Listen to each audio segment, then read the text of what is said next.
জানেন আজকে আমি উপজেলার চেয়ারম্যান, আমাকে উপজেলা উপজেলার চেয়ারম্যান আমার স্বপ্ন দেখিয়েছিল। মাহবুব চেয়ারম্যান বলেছিল ভাই, আমরা আপনার শিষ্য, আমরা চেয়ার পেয়েছি, আমরা মূল্যায়ন পেয়েছি, আপনার দায়িত্ব থেকে কোনো মূল্যায়ন পান নাই।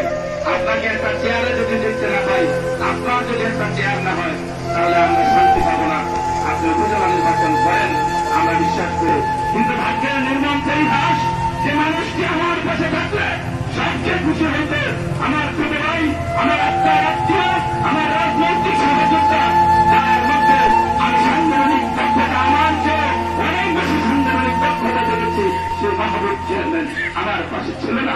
সেই কারণে সেই সকল সৌন্দর্যরা, সকল আনন্দের যাত্রা আমার কাছে নীল ঘটনায় নীল মনে হয়।